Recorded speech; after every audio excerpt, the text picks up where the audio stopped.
Okay. Okay, got it. Good. Okay, and I have to change the camera. Okay.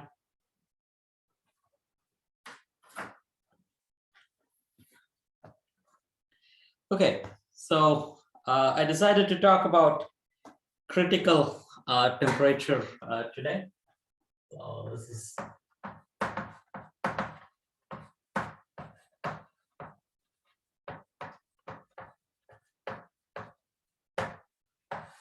temperature. So let me motivate this bit. We know that in simple terms, let's say we have a solid. Typically, if you heat a solid, this becomes a liquid. And you heat a liquid, it becomes a gas. These are the three states of matter. Sometimes you can, like this is all breaking down stuff, right? We are presuming that things are made up of atoms. You give it some energy, the atoms go apart, then we have liquid farther apart, and gas is much farther apart. In technically speaking, you can even break the atoms into ions, right? Positive and negative charges, and that's pretty much plasma, right? So these are this ions maybe, which is basically plasma in a sense, but we won't talk about that, right? So that's not what we want to do. So just three states of matter in a sense. The standard classic scenario we see is, let's say there is a temperature. So this is temperature. So what happens when you increase the temperature? We want to see that. And what happens if you increase the pressure? What happens? There is another parameter that comes into picture. So that's P stands for pressure. V stands for volume. And T stands for temperature.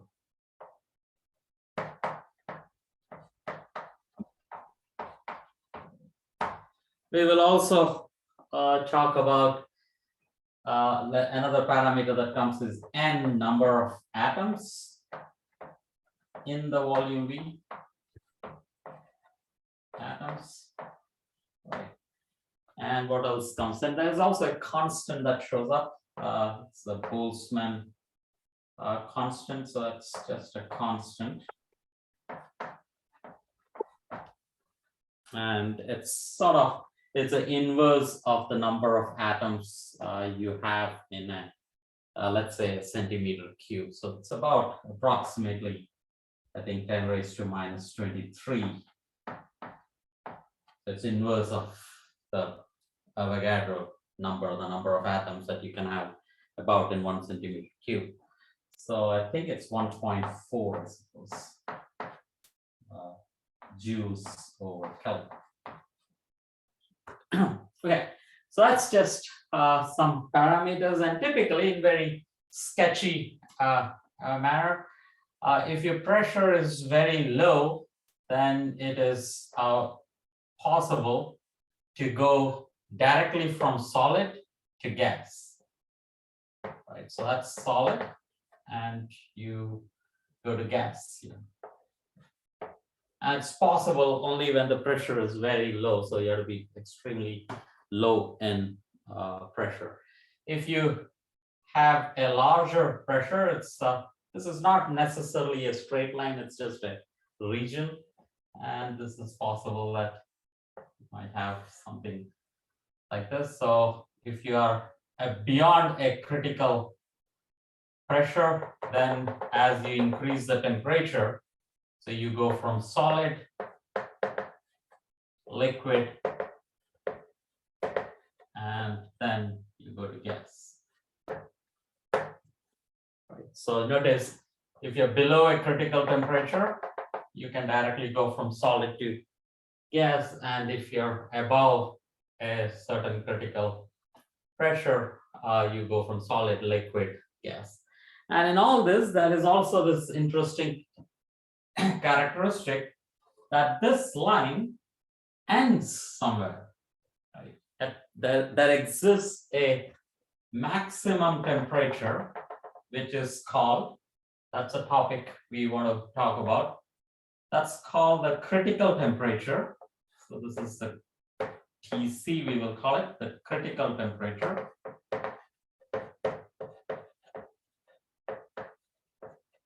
And beyond that, this line doesn't exist.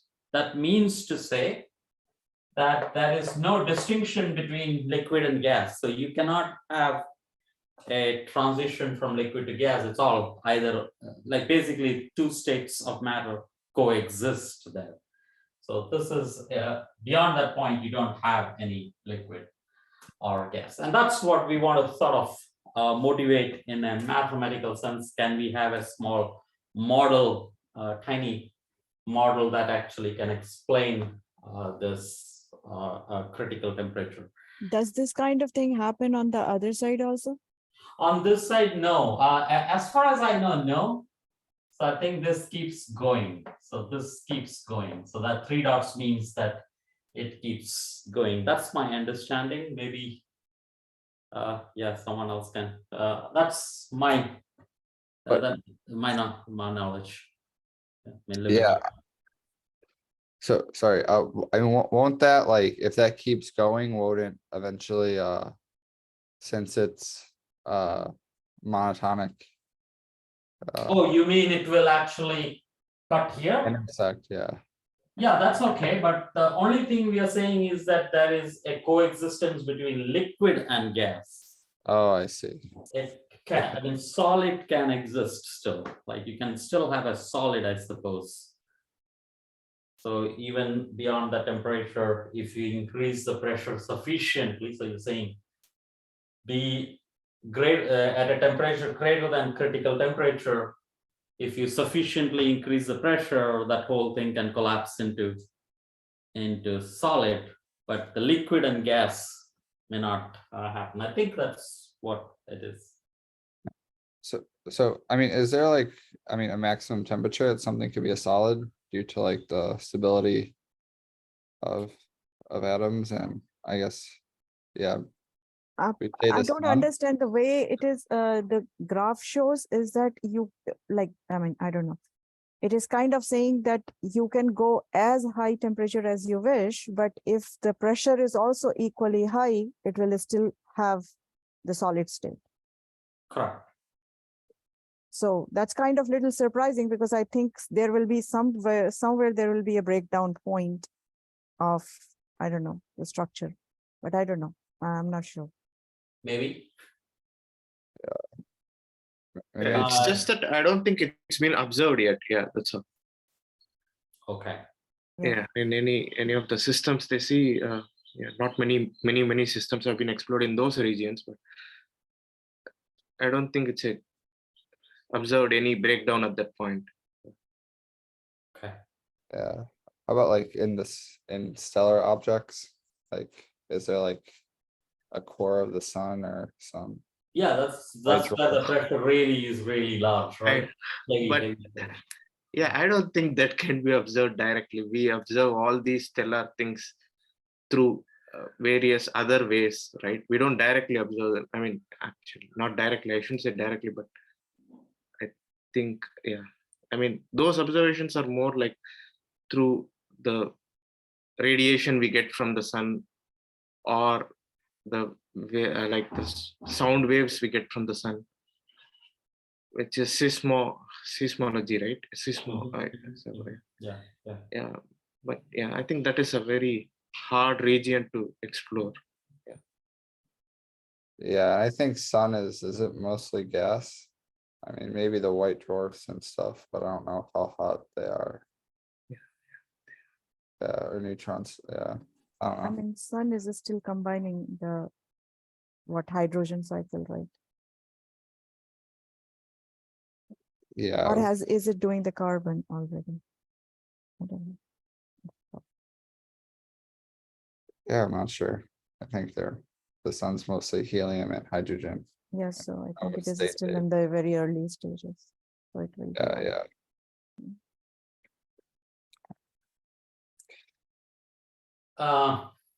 Yeah, I don't know the answers, so let's leave that open. Okay, Okay, but thanks. so how I can motivate this is, okay, so basically I just want to motivate this in a very historical perspective. I think so if we are in gas, so the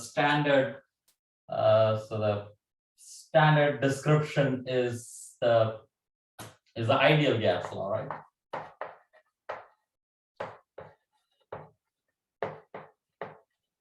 So this is described by P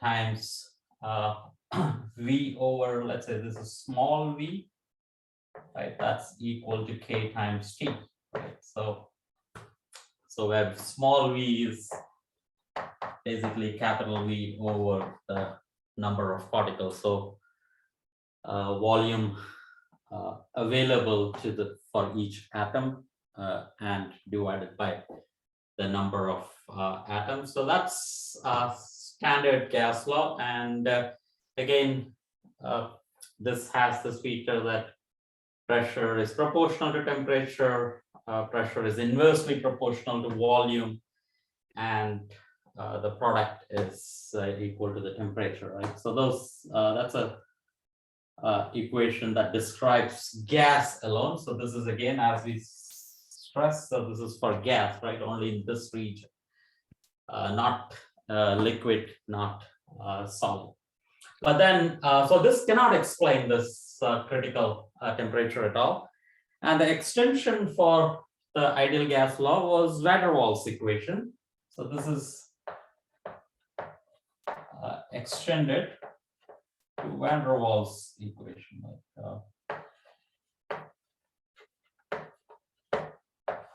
And here what I'm going to motivate is that in what sense can this van der Waals equation explain this point? So I'll try to motivate that, at least in an elementary manner, it can see this transition from gas to liquid. Okay. So what is van der Waals equation? Very simplistically, again, it extends, it includes a bit more constants. So this is V square here, and that is V minus B is equal to KT. So that's what it is. It's the same P and V's, and then there are two more parameters that comes in.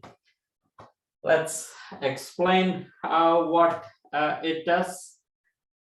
In the ideal gas law, when in this model, what we are saying is that there are n number of atoms in a box, let us say, of volume V, and none of them are interacting. So that means to say that they don't exert any force on each other. And this expression here is we are saying that no, there is a force that is acting between them, and this is described by 1 over volume square, sorry, and that means if it is a distance, that's 1 over r raised to 6, right? So that's expression showing that. And more importantly, there is a volume V which you reduce the amount of volume available to this. So B is called the excluded volume. So I want to motivate this and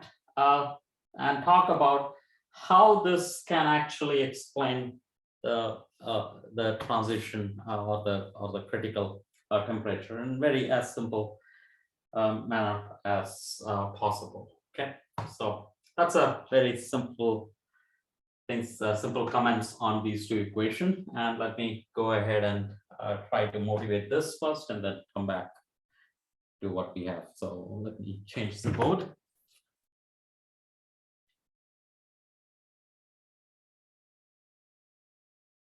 Oof.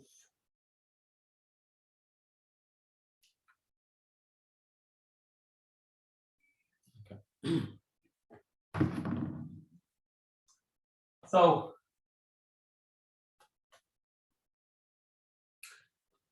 yeah, so how do we motivate this? Suppose we have two atoms, so that's two atoms anywhere. They have an interaction decided by the distance between them. Let's say that's R1, that's R2, and R here is R2 minus R1, and that's a magnitude between them. And the interaction energy in general can be anything. I will not describe it in particular, but let's have a interaction energy between two atoms to be something of this kind. So that's your R, and so that's your interaction energy U as a function of R. So how far there, the expectation is that as the atoms come very close, because of the finite volume they have, they cannot superimpose on each other.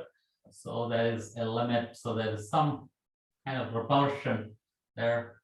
And in general, as you go very far away, the interaction energy should be 0. Somewhere there is a minimum if it has to go to maximum, and 0 coming from in between. So there is a stable point in here. So let's say that's your minus U naught. So that's your minimum energy is minus U naught. So in general, this could be anything you want, but let's approximate this just for motivating what those parameters we have in Van der Waals equation is. So that's your R again. There is somewhere, there is a region here where this exactly goes to infinity. Let's approximate this now. And beyond a certain distance, this goes to 0. Right, so that's again U minus U naught. And notice now this part of the region is not available to the atom, right? That's what is called the excluded volume, and this will be, so this, the volume here, this is R, so let's say this is delta, so this region will be delta. So B now, the excluded volume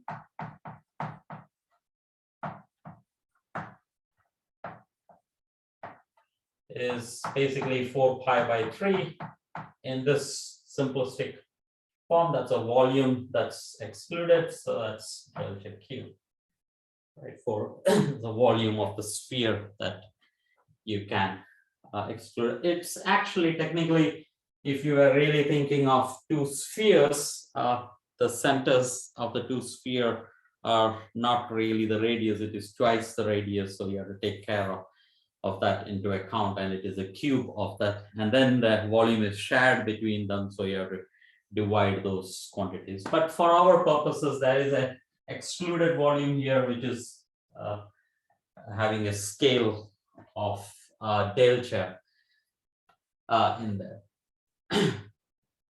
This also has a repulsion, but there is also a feature of attraction in here. How much is this distance here? So in principle, there is this delta here, right? So there is another radius beyond which you can say that the interaction is really idealized or ideal. That means to say that there is no interaction at all. That also sort of plays a role, because this is where there is attraction. We are saying that the attraction regime is decided by this, and that's the factor of B. So B here, sorry, A. So we have the factor of A over V square. This will depend on both B and delta, right? That's your capital delta, how far it goes. That's a new parameter we have introduced. So typically how it goes is that instead, so once we have the scenario, we are putting in n atoms, and we talk about the characteristic term that contributes to the ideal gas law is the probability of finding atoms at R1, R2, and let's say there is n particles. So there is a space that is occupied by r raised to n, right? Each of the atoms can be at any of the points, and you say this is equal to the probability is decided by exponential of minus 1 over kt times, if this is the approximate, in general, this will be u naught of R1 minus R2. We have to keep all of them. In the simplistic case, we will just say this is u naught. Right. If it was an ideal gas law, this is the probability that comes into picture, the ratio of the energy, the minimum energy over kT, that's where all the atoms are sitting. But if we are saying that this has a finite region, then we also have a V naught, some volume over V. So the probability is reduced by a factor of the volume. And this we will call this, so this factor, so this probability that is described by this we will pretty much introduce the terminology KTC. Instead of talking about some U naught, introduce that critical temperature divided by KT, and there will be B over V. So change the notation a bit. Instead of calling U naught, make it a critical temperature times the volume V. So notice the ratio coming in, how much volume out of Shash, the could you explain what again V naught was? V naught is some scale. See, notice I need a dimensionless parameter. So if we are working in ideal gas law, the probability is described by the ratio of energies. Like that's the Boltzmann law, right? The probability distribution, larger the energy, lesser the probability that it will be occupied by a state. But if we are having a repulsion, that means to say, or attraction. So in this region, there is attraction, in this region, there is repulsion, and in this region, it's just ideal. So there's 3 regions we're talking. So this feature, how do we accommodate for that? We say that this factor that is coming in the exponential, we are going to reduce that by a factor of d over v if you want, or this is the parameter I'll be working with, so that's why I introduced this. Otherwise, I need a length scale somehow. So it's just a characteristic length scale. You can think of this as the coefficient A that we have, where the repulsion is given by A over V square, right? So that A is, V naught is defined in such a way that that A is input in there. So that's a new parameter. So instead of A, it said V naught just to give it the right dimensions there. Does that help? Yeah. And since we're talking about probability, I should also say that it should be always less than 1. So this is also divided by the total, right? So which is, so if I were to integrate over all, so this is integrated over all the volumes, and the exponential, which is the z, right, which is the partition function. This whole thing is the partition function z. So let me not introduce that. So maybe just write that. Sorry, I'll become a school student, but we were talking about interaction energy, and Yeah. why did we suddenly go to probability? I'm saying that this is going to be one of the starting points. I'm just saying that I want to begin. Yeah, you said you want to be a school student. Why am I talking about the probability? Let's say I want to talk about if there are n atoms, how many possible ways can I have these atoms configured, if you want? How many ways can they sit inside of the box? Okay. why is that relevant? Technically, yes, I want to define a free energy, but I guess you want to relate the thermodynamic properties with the statistical properties, right? So yeah, maybe you want to say exactly what you're saying, but you want to say that since to define the macroscopic property, you have to look inside individual atoms, and then you're thinking in terms of like configurations and their like possible arrangement. yeah, But eventually these things will be related with the macroscopic quantities like pressures and volume and temperature and whatever. yeah. How can I make this better? Why did I start with this?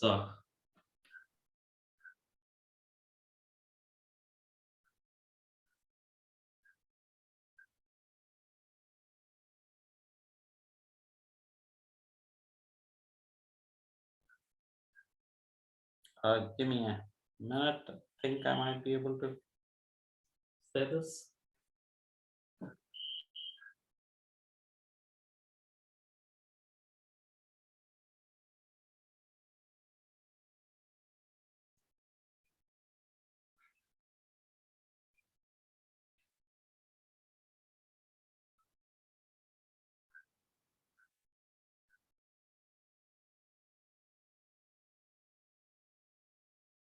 Yeah, I think what we want to say is that we are interested. So when we are going from gas to liquid, we are somehow thinking of volume, right? So we are going to change the volume, and we are going to imagine that if I change the volume of the box a tiny bit, what happens to the system?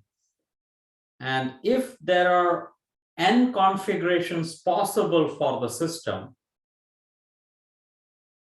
and then I change the volume, that will be my definition of energy. So how many the change in the configurations due to a change in volume will be defined as my energy. So even if the number of states is extremely large, but the change might have some meaning to that. And then we will define the force as the change in energy with respect to the volume. So in a sense, we are talking about the second derivative, second change in volume of this probability in that sense, right? So, but again, I'm probably not motivating it sufficiently, but that's a bit of a hopefully a reasonable answer. Just to write that, since I said this in words now, this actually will be so I'm using symbols here. So this is d cube r2, and there's n volumes and that exponential of u naught over kt. And actually, I should also say, when I replace this v naught, this actually becomes positive. It was negative of u naught.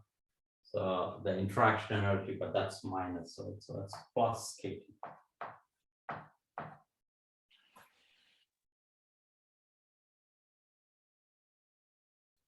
Correct? I think so. Yeah. And this is v naught over v. There's also a 1 over n factorial that plays an important role. And since you want to make this dimensionless, there's also a length scale that doesn't come into picture at all. That is 3 raised to n. So there's a constant there, if you want it. Yeah. That's what it is.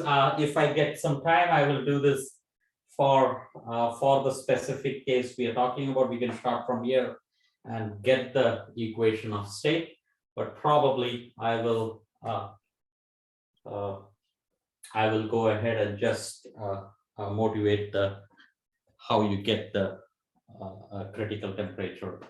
So yeah, let me go forward. Okay, so let me keep that as it is. And so because, so remember, that's your probability. So partition function is the denominator there. And I won't go through this. If I, for that approximation, if I do not have this term here, that's ideal gas. If I have it, then it is not ideal gas, right? So, and then I can have free energy, which is minus dc by dv, and then pressure is minus of the force with respect to volume. Okay. Yeah. This leads us to the equation. So we have this van der Waals equation, which is A over V squared times V minus B is equal to KT. Let me rewrite this in a form where P is equal to divide the KT over V minus B. Right, so think of it as a function of V now, and write this on the other end. This is interpreted as, this is the repulsion, attraction term between the atoms, and instead of having just KT over volume, I have a excluded volume, so the atoms are not having all the volumes available. As I did earlier, let me redefine my A as KTC times, let's say B, so that the new, so the two parameters here, I have new parameters are A and B, but in this way of writing it, then I have we'll call it the critical temperature and the excluded volume B. In that way of writing, then we have KT over V minus B, and then this is KTC over B times B over V the whole square. Just a way of making it dimensionless in a sense, nothing significant in there. Okay. Let me do some more, making things more dimensionless so that I have an equation that is easier to handle. So let me define, divide this out by this KT over B. So that's KTC over B, right? I can do that. That leads to KT over KTC. So K can cancel out, nothing big in there. So that's V over B minus 1. And this leads to B over V.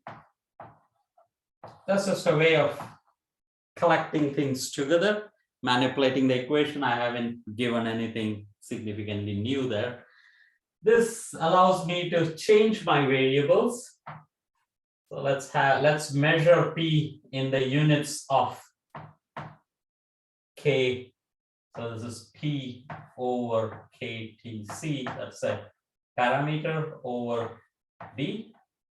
That's a scaled pressure if you want. Let me measure the temperature in terms of this coefficient TC. K again cancels, so it's T over TC basically. And the volume, we will measure it, it is scaled, or we'll measure it in the units of the excluded volume, right? And in that way, this is P tilde is equal to T tilde over P tilde minus 1 minus 1 over V tilde square. Notice V tilde, so the volume that is available has to be greater than 1, right? So because beyond that, the atoms are really superimposing, so that's not possible. So let's look into this very quickly. If V is very large, so if V tilde is very large, so let's say very much greater than 1, like basically goes to infinity, that's what we will mean by gas, right? So that's what we will mean by gas. So now I want to interpret this equation, and when V is very large, so basically I can drop this 1, and if since V's are in the denominator, 1 over a very large number, the square of that will be even larger. So in that limit, P tilde is equal to T tilde over V tilde, right? And that's your ideal gas law, right? Pressure is inversely proportional to the volume that's available to you. And that's what we will mean by gas. But now we want to think of liquid. So what do we mean by a liquid? So by that, what we mean is that V tilde has to be, it cannot be less than 1, so it has to be very close to 1 from the positive side. Right? So we will say that V minus 1 as a whole, this has to be very much less than or very close to 1, right? So let's say V tilde is very, very close to 1 plus a tiny number. Right? 1 plus a positive number. As we get closer to 1, that's what I mean by liquid. So that's a interpretation now. And in that case, what is the expression that we have here? So this becomes V minus 1 plus 1. If that is V minus 1 is really small, so that means this is this tiny piece, then there is only 1 left there. So that's a constant in there. And I still have this P tilde is equal to T tilde over V minus 1. So it's pretty much the same curve. So if I were to plot this as a function of V, so there's somewhere here there is a B. Notice that's tilde, so that's measured in the units of B.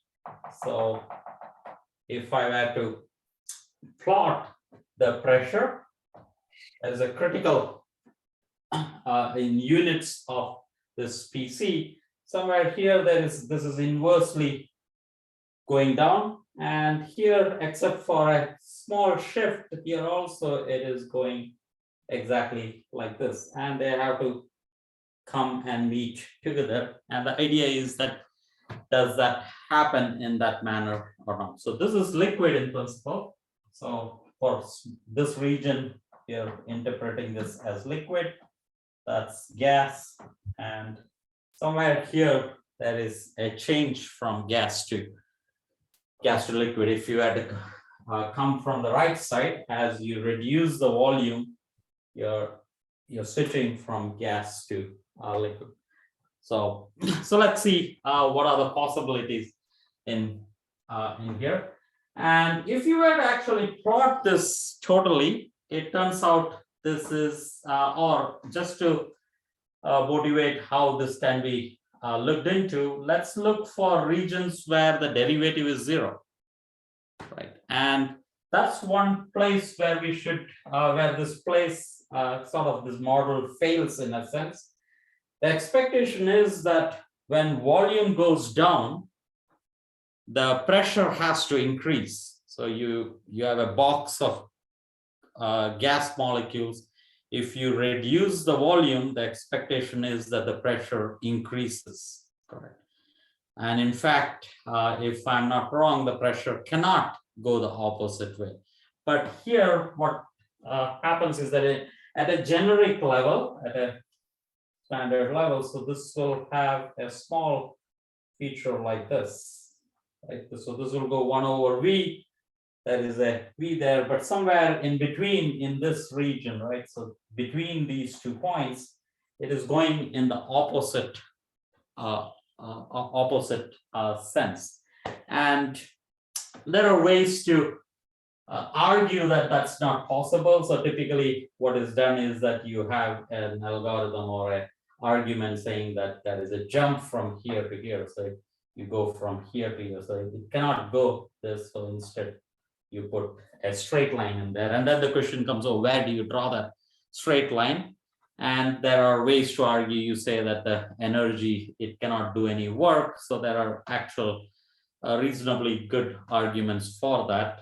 It was Maxwell who provided that argument, but let's not go into that argument. Here, what we want to talk about is that as you increase the temperature, there will be a situation when this switch doesn't happen, right? And that's what we will be calling the critical temperature. So let's look at this as a mathematical equation and argue what happens to that. So instead of going into the physics of that, let's look at it in a mathematical way and motivate what a critical temperature is. So I have this equation. P tilde is equal to T tilde, or let me just call it P, T, and V, right? So this is V tilde minus 1 minus of 1 over V square, V tilde square. Let me ask the question, when does this go to 0 as a slope? So I take the derivative. So this means I'm asking where does the slope goes to 0, and that's given by minus over V tilde minus 1 square plus, right, plus 2 over V cube. And that has to be set to 0. So if I want the situation where the slope is 0, so I set this to 0, and that is given by minus T times V cube and plus 2 times square is equal to 0, right? So the denominator, so the 0 is determined by the numerator. Write this as an equation, polynomial equation multiplied by negative sign. So that's T tilde V tilde cube, and this is plus 2 V tilde square. That is a minus 2V, so it becomes minus 4V. So that's this is minus, right? So, Changing some. yeah, so minus plus 4 V tilde, and there is a plus 2, which becomes a minus 2. So it's Why not try a graphical solution? yeah, And graphical. that is generally faster than thinking in terms of cubic equations, but unless you have a direct result. Graphical equation. How will you get a graphical equation? Is that I mean, you can just set two sides equal to, like, I mean, either you can plot that function or see where it crosses 0, or you can plot the two terms separately and see where they cross.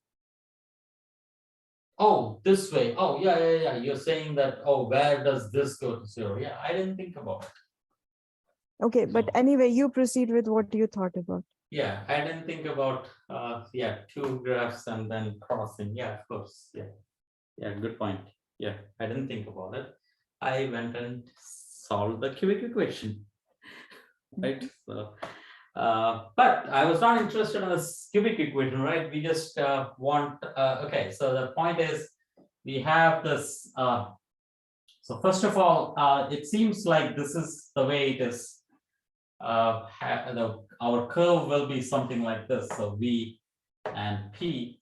And when you look at this, how many places does it go to 0? It seems like there are only 2 places. Right. So that was my first confusion as to what's happening. And this is a cubic equation. Apparently, this goes to 3 points, either 3 points or 1 point, right? That's how the cubic equation works. Either you have 3 roots or that is 1 real root, either 3 real roots or 1 real root. So let's look at this. So so what we are asking is that what are the roots, and the roots of, if I call this A, this is not the A there, this is A, B, C, right? Let me write that. So cubic equation is AX cubed plus BX squared plus C X plus D is equal to 0. And you can then define what is called the discriminant. That's equal to, oh, I will have to look up the discriminant equation. And it is equal to 18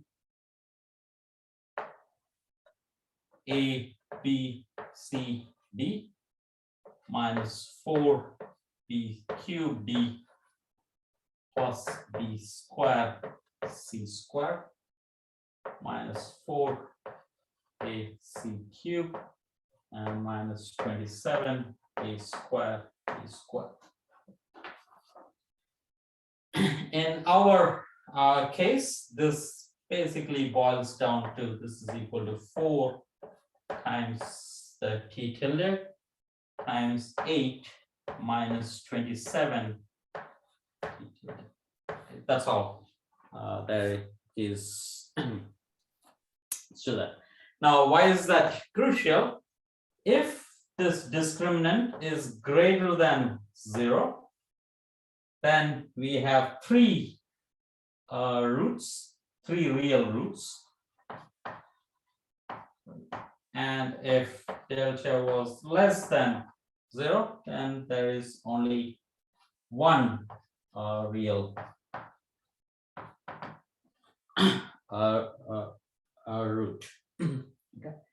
And we are, so basically this means that this has to be, if you want 1 real root, then this is, our situation will be when this is greater than this. So delta less than 0 would mean that T tilde is greater than or equal to 8 over 27, which basically means that the temperature is larger than a critical temperature, which is 8 over 27 over TC, and 8 over 27 is 0.3 approximately.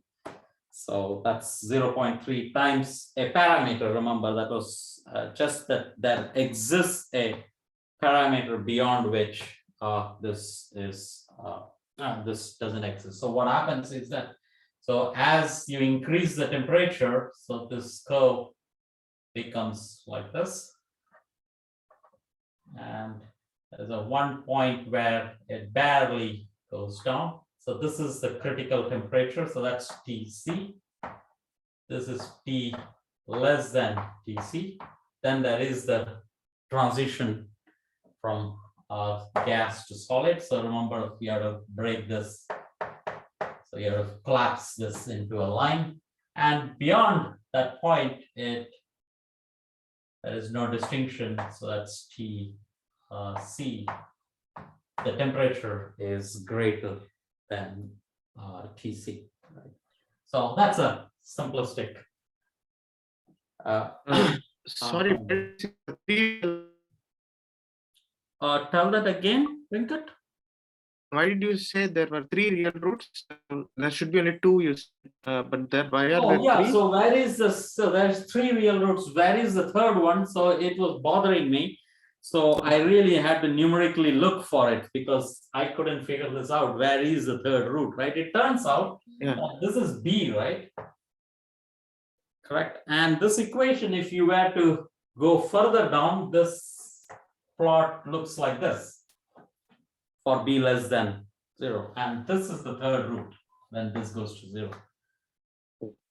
If you were to extend, if you were to plot this complete for V equal to 0 to V, where physically that's not important at all, that's actually going down like this. So it grows and then goes down. And the So third it is root in the actually- physically excluded region, it's physically excluded region. It doesn't come into picture at all. So that's why but it it was is not- still a mathematically real root. Yeah, mathematically it exists, but physically there is no. But it really bothered me as to what are we talking about. Right? Interesting. So, yeah. Yeah. So in the beginning it was very confusing until you go through. I went through this whole thing and numerically plotted it. Actually, even Oh. this I didn't satisfy me. So I thought, where is the third root? So I really had to put in number and find out the third root. That B is not this B. That B was the excluded Ah. volume B. Yeah. So this B is not that B. This A is not that A either. Yeah.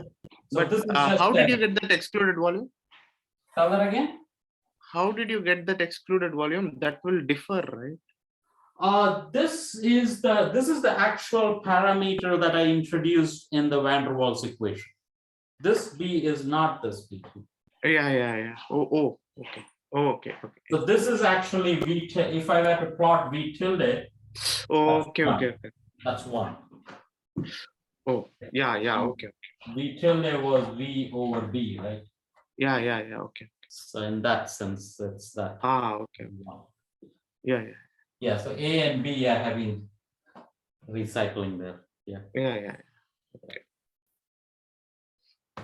And like what one can do is that you can actually start from the partition function, and in that simplistic model where you have excluded volume and that square wave structure, you can start with that and take the derivatives and get this equation. So that makes it a complete story. But I think for our purposes, it is sufficient to do this. Cubic equation is not something you see everywhere. I'm sure in high school you don't see this at all. Even quadratic equation, you just barely begin, I guess, in the early high school. So yeah, this is surely beyond that, but still hopefully gives some motivation as to how gas goes to liquid and how you can, in very rudimentary way, describe it. I don't think van der Waals is a concreted. I don't think it gives you accuracy in any sense, but it at least has a signature that, oh, this is possible. So it's a very elementary description, preliminary description of this transition and the existence of a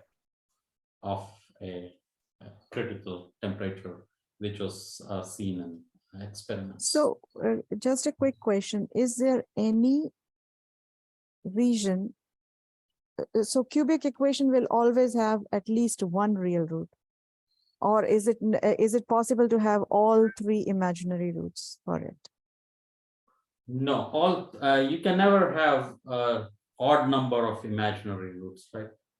I think they always come in pairs. Interesting.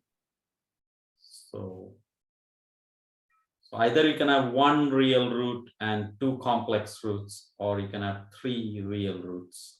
And that's decided by the so-called discriminant, exactly like the quadratic equation. So that's the discriminant that decides it. So question again. So the Mhm. point is like whatever you were telling about TC being like a T over TC being greater than 8/27. Mhm. that is which region on your graph? Like you're plotting, So this is in this graph, you mean, right? yes. So these are, if you want to call isotherm for a fixed temperature, this is the curve it takes. And this is higher temperature, if that makes sense. Like, and somewhere here it stops curving, and the curving's barely, like it stops dipping, you can say, whenever it stops to dip. So again, so help me understand this. Like, so basically there is a TC curve there. Yeah, that's this. Below that temperature is less than TC, right? This is TC and this is T less than TC, all this two. Yeah, This is so greater a than. question there, like that T less than TC corresponds to your delta greater than 0 situation, is it? Oh, yes, correct. This one. So let's say this one.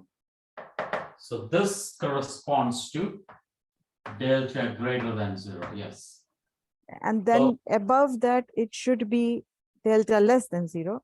Yes, this corresponds to delta less than 0. So in those kind of scenario, you're saying that the only real root will be existing in the excluded region. Or you didn't try that? In the exclude, yeah, real roots. There will be one real root in the excluded. Oh, you're saying this one? Yes, correct, exactly. Because I cannot see any root in that graph at all. Yeah, Right? in that there is no. That's this one, I think. Yeah, that was my confusion that's Yeah. So there will be only one, and it will be less than 1. Exactly. Because that's what bothered me for some time. That where is this? Like I was getting one solution because the first thing I did was do numerically. I didn't go through all these calculations at all, and I'm getting one solution, and I doesn't make sense. I don't see it in the graph because I'm plotting only this, and it's not bending anywhere. Right? I'm not seeing the dip, so it was confusing me kind of in the beginning. Yeah. Mhm. So yes. So your point is this one also has this. Yeah. Correct. It's interesting.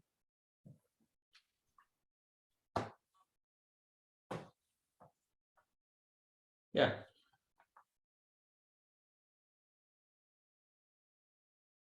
Thank you. That was a beautiful description on critical temperature. But why is this critical temperature important? I think like Important.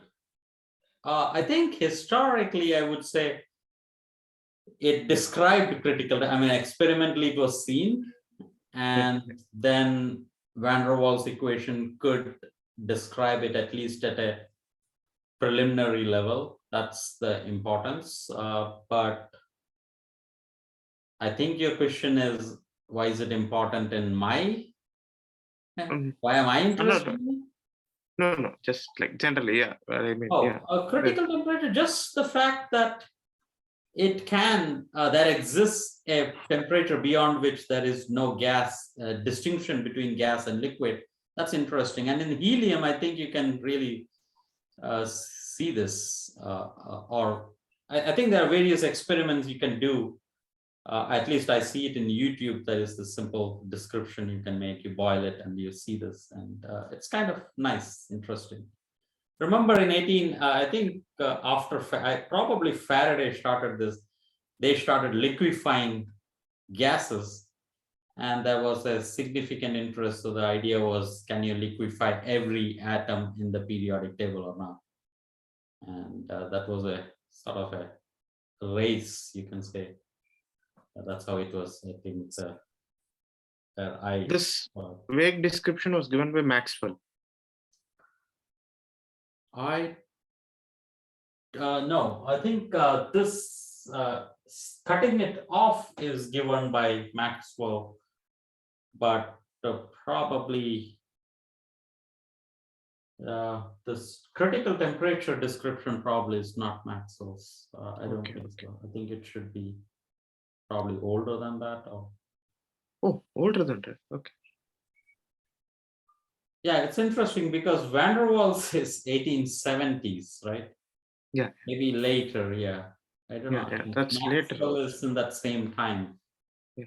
So not sure history. Okay. Not sure. Regarding the probability, can we say that since when we take the limit, you took v tilde greater than 1, which is like a non-interacting limit. Yeah, and we need to take care of interactions when we go v close to 1. Yes. And so to take care of the interactions, we need to take care of the probabilities. No. Both actually. See, there is this integral of dr you do. That is v minus, that is where the v raised to n comes in. So I can do that very quickly. Okay. Just erase it.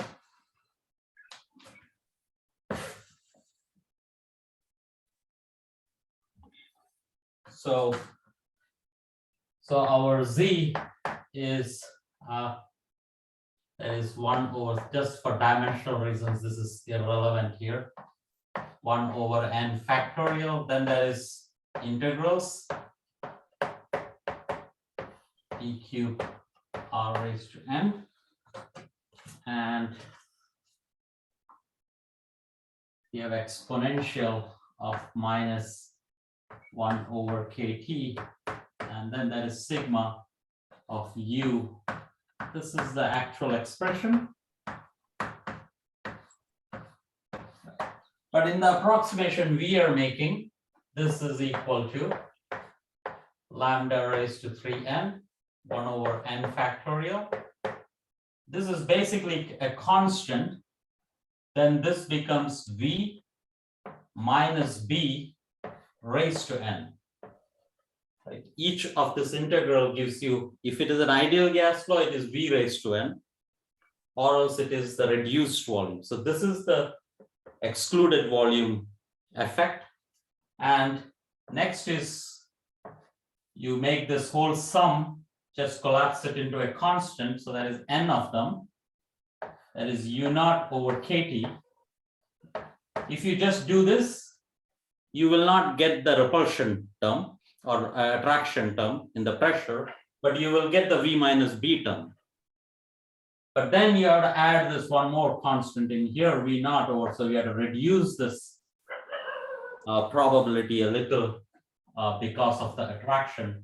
And now if you do the free energy is equal to dz over dv, and then pressure is equal to over capital V. This leads to the van der Waals equation.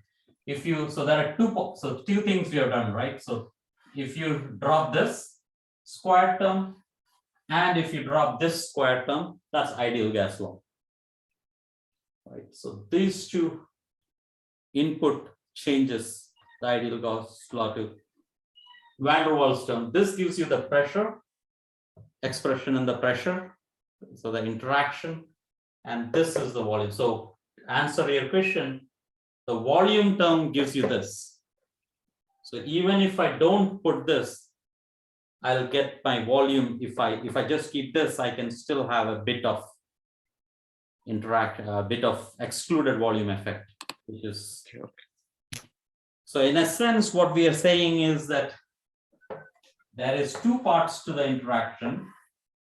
This is the repulsion, and this is the attraction. The attraction is contributing to the pressure, and repulsion is contributing to the volume term, in a sense. If that makes sense. Yeah. At least that's my view on it. Yeah.